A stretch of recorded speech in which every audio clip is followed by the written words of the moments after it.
কক্সবাজার সীমান্ত ঘিরে নতুন তৎপরতা শুরু করেছে আরাকান আর্মি। মিয়ানমারের সেনাবাহিনীকে হটিয়ে কক্সবাজারের বিপরীতে মিয়ানমার এলাকা নিয়ন্ত্রণ করা আরাকান আর্মি বাংলাদেশি জেলে এবং নৌযান নিয়মিত ভিত্তিতে অপহরণ করা শুরু করেছে। এই নিয়ে সীমান্তের বাসিন্দাদের মধ্যে বিরাজ করছে চরম আতঙ্ক।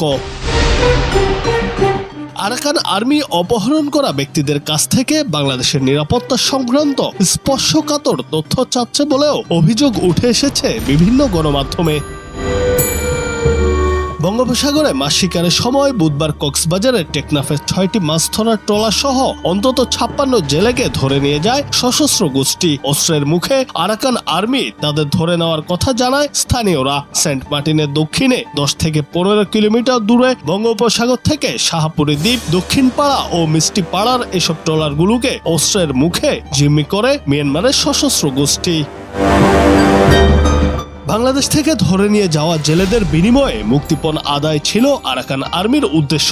এছাড়াও নাফ নদী দিয়ে বাংলাদেশের বাণিজ্যের কমিশনও দাবি করেন তারা। তবে সম্প্রতি আরাকান আর্মির হাত থেকে ফেরত আসা জেলেরা দিচ্ছেন ভয়াবহ তথ্য। বলছেন শুধু মুক্তিপণই নয়, আরাকান আর্মির এবারের লক্ষ্য বাংলাদেশের রাষ্ট্রীয় নিরাপত্তা সংক্রান্ত স্পর্শকাতর তথ্য। একাধিক গণমাধ্যম মুক্তি পাওয়া জেলেদের সঙ্গে কথা বলেছে। তারা জানায় কক্সবাজার ও রাখাইন সীমান্তে বাংলাদেশ সীমান্ত রক্ষী বাহিনী, বিজিবির অবস্থান ঘাঁটি ও টহলের মতো স্পর্শকাতর তথ্য চাওয়া হচ্ছে।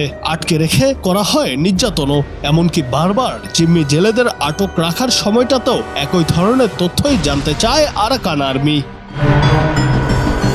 গেল কয়েক মাস ধরেই বাংলাদেশ সীমান্তে এক অনিশ্চয়তার নাম হয়ে উঠেছে আরাকান আর্মি। মিয়ানমারের জান্তা বাহিনীর সাথে রক্তাক্ত এক লড়াইয়ের পর গেল বছরের শেষ দিকে বাংলাদেশের সাথে থাকা মিয়ানমারের আন্তর্জাতিক সীমান্ত সহ রাখাইন রাজ্যের 90% বেশি অঞ্চল এখন সশস্ত্র এই বিদ্রোহী গোষ্ঠীর দখলে। নিজেদের প্রশাসনিক কাঠামোর মাধ্যমে রাজ্যটির শাসন ব্যবস্থা চালানোই প্রথমে ধারণা করা হয়েছিল আলাদা রাষ্ট্রের ঘোষণা দিতে পারে দলটি। তবে এখনো সেরকম কোনো সিদ্ধান্ত আসেনি।